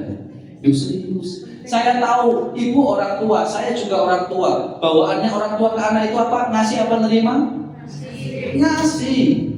Orang tua itu pakai kalau kemudian terima dari anak. Tapi ini urusannya tentang hutang yang kata Rasulullah. Barang siapa orang yang kemudian masih punya hutang ketika dia wafat, maka ruhnya akan tergantung di langit-langit bumi dunia. Jangan tayangan, jadi orang datang. Apa yang terjadi Bunda? Maka boleh Bunda sampaikan tulisannya. Nah, mamamu dulu punya hutang 1 miliar ya. Nanti kalau mama dulu bapak, tolong bayarkan yang 1 miliar ini ya kepada ibu ini yang masih piutang. Ini nomornya ini, please. Maka anak membaca tulisannya ibu.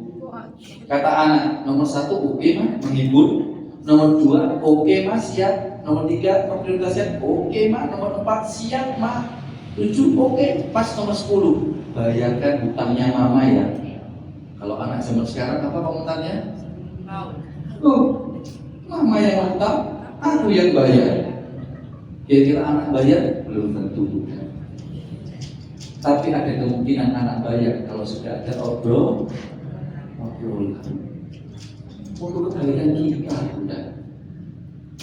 Inilah yang saya maksud dengan tujuan terjauh. Tujuan terjauh itu berbicara tentang lokasi dan perjalanan. Tapi kita lebih berbicara tentang perjalanan karena sebuah tujuan tentang lokasi. Kita semua sepakat ingin masuk surganya Allah Subhanahu wa Ta'ala. Tapi sayangnya yang kita praktekkan, yang kita buktikan ini tidak selalu pas. Ada yang terlupa. Ibu-ibu, ini yang dapat kami sampaikan terkait dengan makna tujuan terjauh. Makna dari kata tuju sebagaimana usia Majelis Taklim Indonesia Surabaya ini. Ini yang dapat kami sampaikan. Terima kasih. Jika ada yang kita bincangkan, kami persilakan. Saya kembalikan kepada moderator. Masya Allah, jazakallah khairan. Aduh, kayaknya ini semuanya daging, semuanya isinya ya Bu ya. Ternyata selama ini yang kita pikirkan selain kita pengen semuanya masuk surga, tujuan kita bertemu dengan Allah Subhanahu wa Ta'ala. Tapi ada hal yang paling penting dalam kita ketika kita sebelum kematian menjemput kita. Baik, jadi ini ada hal yang perlu saya sendiri belajar banyak dari apa yang sudah disebutkan Ustaz, bahwasanya adalah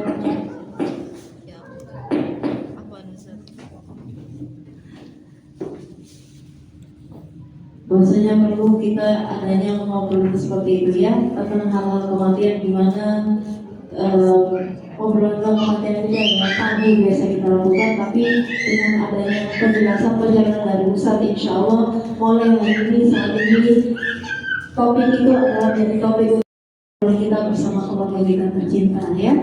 Baik ibu-ibu, ada yang perlu ditanyakan, silakan angkat tangan. Oh, baik, 1, 2, baik.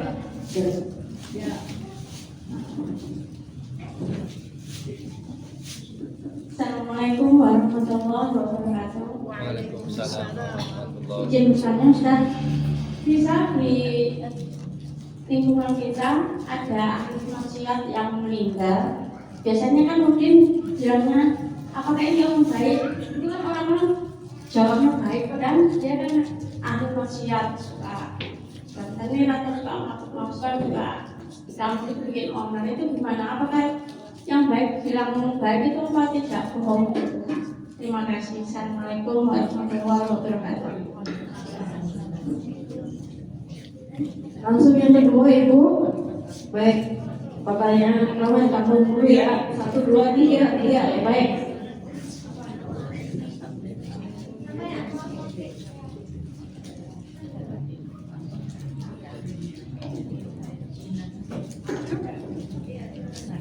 Assalamualaikum warahmatullahi wabarakatuh.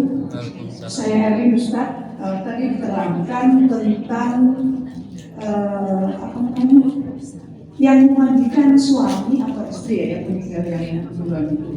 Terus kalau di kampung kan begitu ya, apa ada tugas yang ini. Seandainya dari pihak kita tegas gitu ya, saya sebagai suaminya atau istri yang akan memandikan istri atau suami saya, gitu. Apakah boleh menyampaikan kepada petugas ini? Ini yang kedua, terus apa ya?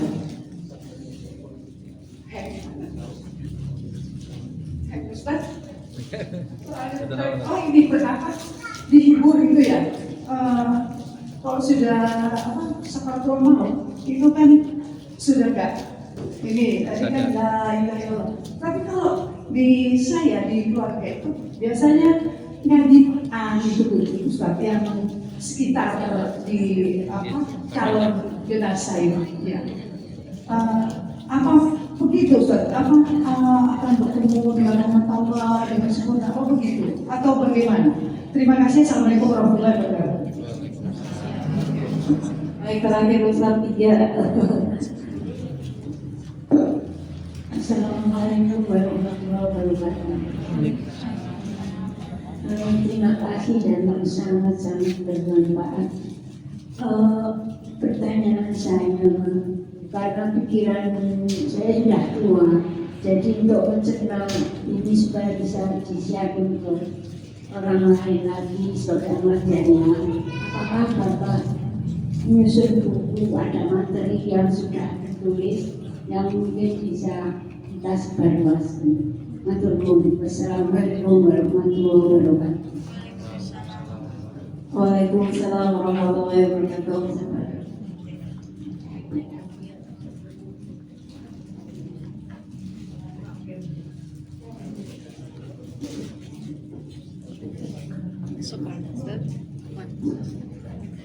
Ya, yang pertama, benar Ibu, kalau kita melihat seorang jenazah wafat, maka kita diminta untuk mengucapkan kalimat wajabat.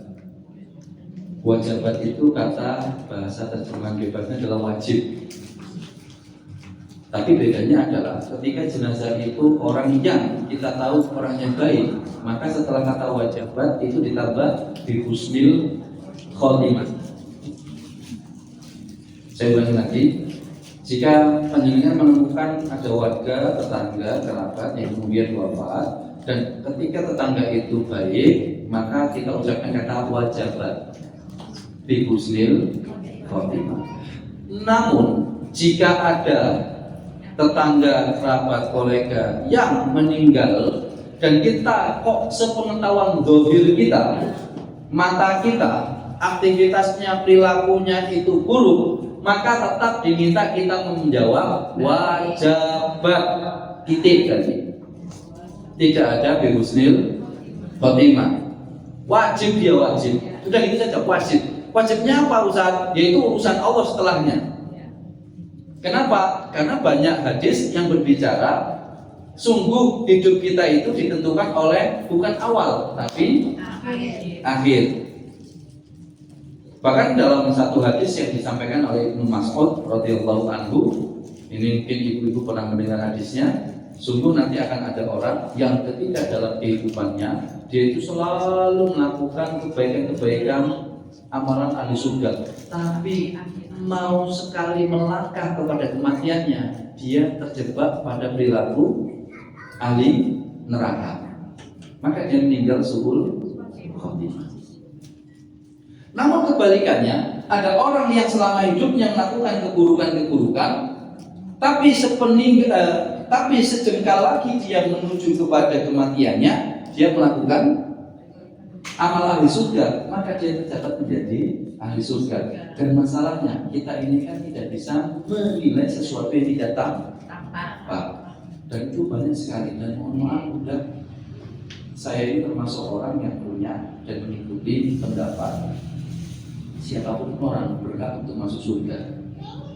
Karena alasan yang pertama, kita ini sifatnya dengan modal untuk mengarah ke surga, bukan untuk neraka.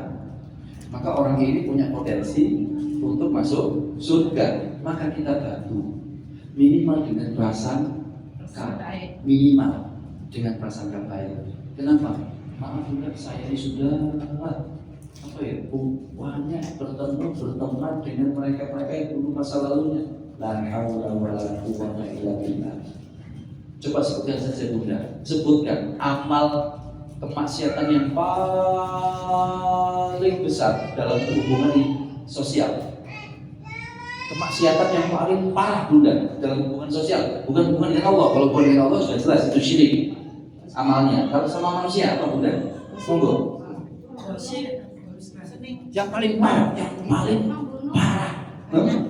membunuh, apalagi dolim, apalagi zina. Yang ibu sebutkan tadi, saya punya teman akrab sampai sekarang masih berinteraksi dengan mereka itu Bunda. Yang ibu sebutkan tiga tadi, saya sampai detik ini masih akrab. Yang ibu sebutkan tadi, tidak 1, 2, 3, 4 nyawa pun lebih, tapi dia bertaubat Bunda. Yang zina nggak usah ditanya lagi, bolak balik, tapi dia taubat Bunda, sekarang jadi orang baik. Maka kalimat yang saya sebutkan ini Bunda, ini kalimat saya kepada teman-teman. Kalimat yang di awal tadi, yang saya tunjukkan ketika semoga istiqomah menjadi perempuan-perempuan yang menjadi baik, lebih baik, dan mengajak orang lain menjadi baik. Ini kalimat 3, ini kalimat yang saya sukai. Menjadi baik, lebih baik, dan mengajak orang lain baik. Masa lalunya buruk, maka dia hijrah, dia pindah jadi baik. Setelah dia baik, jangan berhenti baik, dia harus lebih baik. Belum puas di lebih baik karena hanya untuk diri pribadi, maka dia harus gunakan ilmunya dia tentang masa lalunya yang buruk. Contoh, masa lalunya narkoba, maka dia manfaatkan ilmu narkoba ini untuk mengajak orang lain untuk baik. Maka dia akhirnya mendakwai siapa? Halo? Siapa? Ini saya punya teman mantan bandar narkoba. Dia punya ilmunya tentang narkoba. Saya nggak punya Bunda. Saya ini ikut nasihatnya Cak Lontong. Do you know Cak Lontong? Ya, kata Cak Lontong itu gini, pengalaman orang lain adalah guru terbaik. Jadi guru terbaik itu bukan pengalaman, tapi pengalaman orang lain. Jadi kalau ibu ingin tahu rasanya kecelakaan, nggak usah takut aja kecelakaan.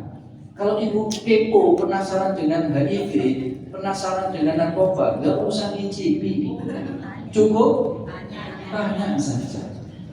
Nah, teman kami yang narkoba ini, dia punya ilmunya, saya punya ilmunya, nggak punya saya Bunda. Maka teman kami yang sudah baik ini dengan masa lalunya narkoba, maka dia bisa menggunakan ilmu narkobanya untuk mendakwai siapa? Mereka yang terjebak pada narkoba. Dia bisa masuk, saya nggak bisa masuk Bunda. Kalau saya masuk, lunturi anak-anak yang narkoba, apa jawaban anak narkoba? Sok suci, sok tahu. Teman saya tatoan Bunda, mendakwai anak-anak tatoan. Kenapa? Karena dia punya tato. Saya mendakwai anak yang punya tatoan. Kalau Rasulullah SAW tatoan haram misalnya, rame. Dakwah saya tidak nyampe, maka mereka mengajak orang lain untuk menjadi baik. Itu yang pertama Bunda. Jadi jawab saja wajar, baik. Karena bisa jadi mereka di akhir kehidupan yang melakukan perbuatan baik. Pertanyaan berikutnya, Ustaz, terkait dengan apa tadi? Oh, jadi hang juga saya Bunda ya. Yang memandikan suami. Iya, bolehkah kemudian kita bersihkan Bapak Bunda tadi tegas? Bolehkah tegas? Saya menyarankan iya, kalau bisa saya anjurkan yang memandikan itu adalah pasangan dulu Bunda, bukan mantan pasangan dulu. Pastikan itu beda nanti kalau mantan pasangannya. Maka kenapa tadi saya menceritakan ketika kami minta lalu kami mundur? Karena rame Bunda. Saya bilang sama ibu panitia yang tadi itu, Bunda, izin, ini suaminya ingin memandikan. Loh, nggak bisa. Ini harus ini. Mohon izin Bunda, beliau berhak untuk memandikan. Oh ya, Saya sambung katanya. Tadi kalau memandikan kan kita nggak punya keahlian. Apa kita sekedar memandikan yang menyiram aja, atau untuk kebersihannya kan memang itu yang punya keahlian. Gitu. Makanya saya menyampaikan, nggak harus suaminya itu memandikan, tapi masuk bilik memandikan untuk tahu. Nanti dibantu sama ibu-ibu di sini nggak ada masalah. Tapi ibu-ibu yang tadi oknum tadi itu, kalau saya bersebut, itu nggak berkenan karena ini bagian wanita. Maka yang masuk hanya orang-orang wanita. Dan itu salah satu argumentasinya, ya. Karena ramai sudah terdengar orang yang hadir yang takziah itu.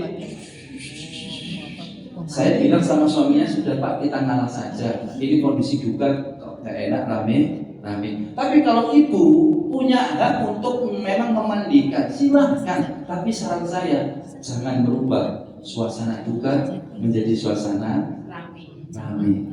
Komunikasikan dengan baik. Tapi ibu punya hak kok untuk memandikan jenazah. Dalam arti keluarga, dalam arti pasangan punya hak. Tapi khusus anak ini berbeda. Kalau yang meninggal ibunya, maka yang memandikan tetap anak perempuan. Gak dianjurkan dan bahkan oleh Imam Abu Hanifah gak dibolehkan kalau yang meninggal wanita, ibu misalnya, anak laki-laki memandikan. Enggak. Ini hanya pasangan yang berbeda gender, berbeda jenis kelamin. Yang kedua Bunda, tentang Ketiga. yang tadi itu yang mana ya? Yang tadi yang kedua.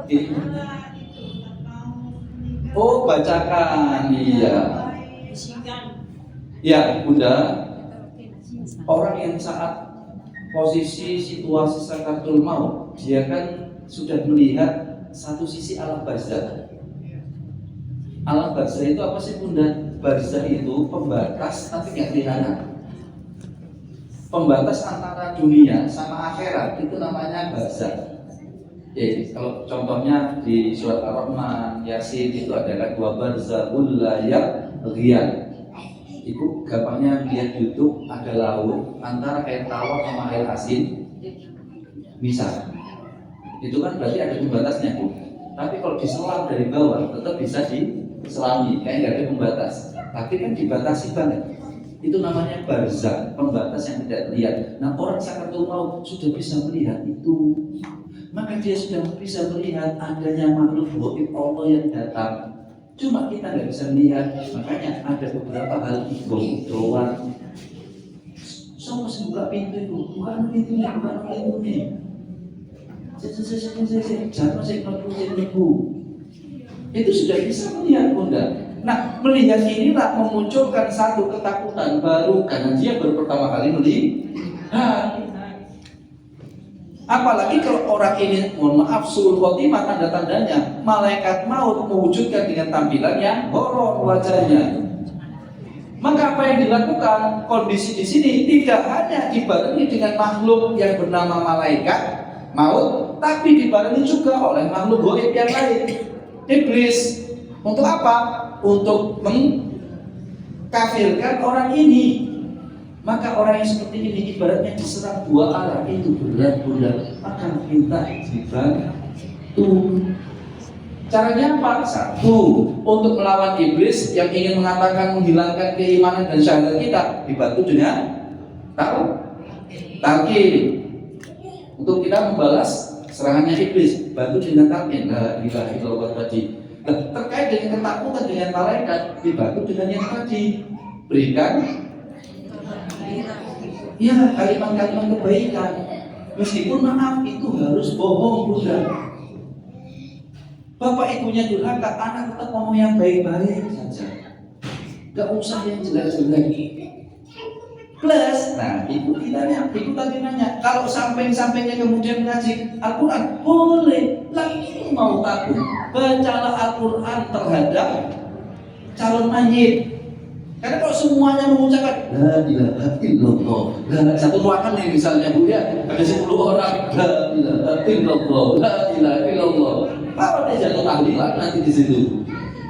Maka cuma satu, yang lainnya boleh baca Quran, khususnya surat Yasin dan lain sebagainya.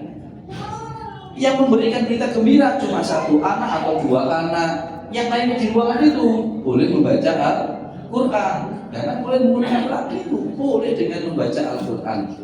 Nah, jadi kalau saya menyarankan, memang berbagi porsi. Ada yang membaca Al-Quran, ada yang mentalkin dan memberikan berita gembira kepada siapa yang mau meninggal. Boleh bunda, dan itu sangat dianjurkan. Tapi izin kami ingin menyampaikan menurut pengalaman kami, jika ada orang yang sudah sakaratul maut, tolong please jangan banyak-banyak orang di dalam ruangan itu untuk menjaga apa bunda? Tentang akhir kehidupan yang suul khotimah. Saya ulang lagi, tolong dijaga. Kalau ada orang sakaratul maut, jangan banyak orang di ruangan itu, khususnya nggak ada kepentingan keluarga. Kalau ada keluarga saya itu 4 saja, 1 yang membisikkan, 3 yang ngaji, untuk menguatkan suasana aura di vibes di saat itu. Jangan banyak-banyak, khawatir nanti ketika wafat, saat wafat ada orang banyak di situ. Kalau na'udzubillah yang meninggal di suul khotimah, cepat muncul tanda-tandanya bunda. Maka jangan banyak. Dan terakhir yang ingin saya sampaikan tadi, sebelum menjawab pertanyaan yang tadi buku, terakhir dari saya bunda, yang ingin tadi, kenapa saya bilang jangan banyak. Begini, saat matiku, ada kata saat bunda, karena mati itu terdiri 3. 1, waktu, saat itu artinya waktu. 2, lokasi. 3, kondisi. 1, waktu. 2, lokasi. 3, kondisi. Coba pahamkan sedikit apa yang saya sampaikan ini. Ada orang meninggal waktunya malam Jumat. Waktu bunda. Husnul khotimah atau tidak? Insya Allah husnul khotimah. Kita husnul khotimah. Saya tuliskan di sini saja. Wa mamati ini 1, waktu. 2, lokasi. 3, kondisi. Urutannya gitu bunda, jangan berubah-ubah. Yang pertama adalah Wa mahyaya wa mamati. Saat matiku itu adalah waktu.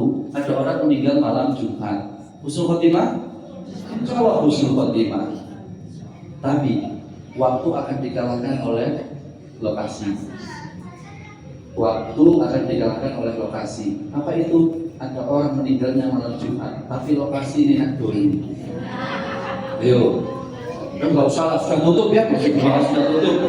Di salah satu klub malam lah. Meninggalnya malam Jumat, jam 2 dini hari malam Jumat, tapi lokasinya di ruangan VIP di tempat yaitu tempat itu ya. Tapi ruangan VIP, jujur kita yang hidup menilai yang mati. Husnul khotimah apa suul khotimah? Suul. Ya Allah mbak, matimu ya malam Jumat api. Tapi kok ya lokasi ini dulu ini toh mbak kok sampai ini. Ini bukan masalah suzon atau khusnuzon. Ini hanya bawaan naluriah kita melihat orang meninggal di mana lokasinya. Oke, yang ketiga, ada orang meninggalnya baik, waktunya. Meninggalnya lokasinya baik, tapi kalau ini menjadi penentu. Contoh, ada orang meninggal malam Jumat, husnul khotimah insyaallah pandangan kita, lokasinya di masjid, husnul khotimah. Tapi tiba-tiba kondisinya, tubuhnya memancarkan aroma busuk tubuhnya. Malam Jumat di masjid, tapi kondisinya busuk baunya. Maaf, kita yang hidup mengomentari si jenazah. Husnul khotimah apa suul khotimah? Suul. Kenapa? Karena kondisinya memancarkan bau busuk. Ada orang kayak gini? Mungkin ada. Kalau saya kebalikannya yang menemukan yang baunya harum sekali mudah. Panjenengan pernah dengar bisa yang viral di Indonesia.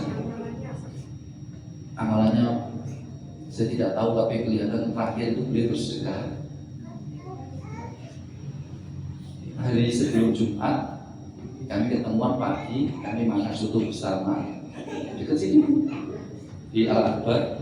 Soto dulu, makan soto, lalu sholat Jumat. Setelah sholat Jumat kita ketemu lagi, ngobrol santai. Lalu saya harus mengantarkan Ustaz di Boni ke Gubeng. Lalu kemudian maghribnya dapat kabar beliau wafat. Lalu harus dibawa ke RSI. Dan teman-teman yang di dalam itu mencium aroma semuanya tanpa kecuali. Dia pasti panjangan namanya Kok Stephen. Mu'alam Center Indonesia itu Kok Stephen.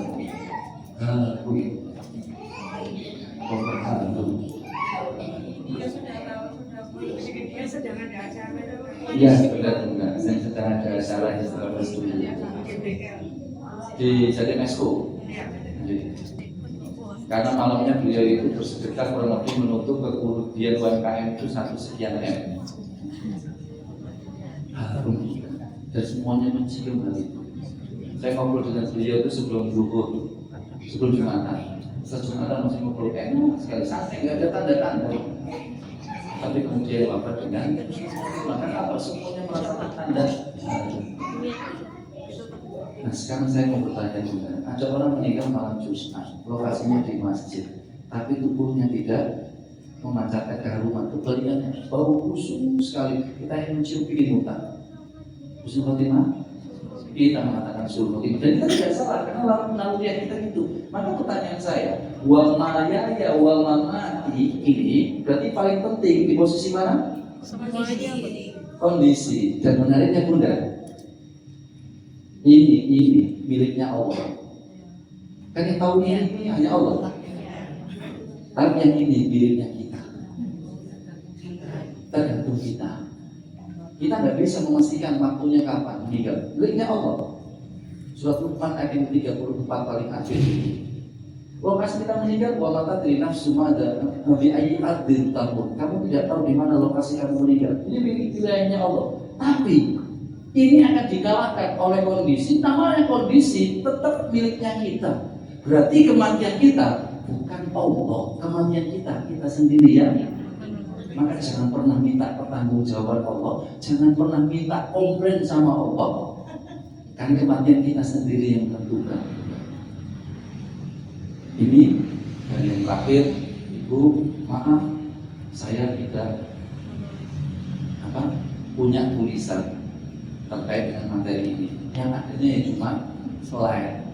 Jika berkenan slide-nya, ya saya kirim slide-nya ini saja. Tidak yang bersifat tulisan kayak buku panjang, itu tidak. Memang sedang proses, tapi nanti pembelian buku itu ada cara tersendiri. Tapi sekali lagi saya hanya menyiapkan slide-slide yang saya tampilkan ini tadi. Monggo nanti jika berkenan nanti bisa dipelajari. Di antaranya misalnya kayak yang tadi itu kan ada kami istirahat saja, tolong hibur kami, beribadahlah ya nak, sambung silaturahim ya nak, prioritaskan orang tuamu ya nak, lanjutkan amal ini ya nak, sampai tadi apa bunda? Tutang bayalono ya nak, gitu ya. Ibu-ibu ini yang dapat kami sampaikan terkait dengan tema kita yaitu 7. Apa itu 7 bunda? Tujuan terjauh. Terima kasih, mohon dimaafkan. Setelah ini usahakan manfaatkan momen bulan Desember sebagai akhir tahun untuk kita bincangkan, tidak hanya membahas ngobrolin tentang liburan kemana, perayaan akhir tahun seperti apa, tapi juga obrolkan bagaimana akhir kehidupan kita. Walau sekali seumur hidup dengan cara santai, jangan serius. Ini yang bisa saya sampaikan. Terima kasih.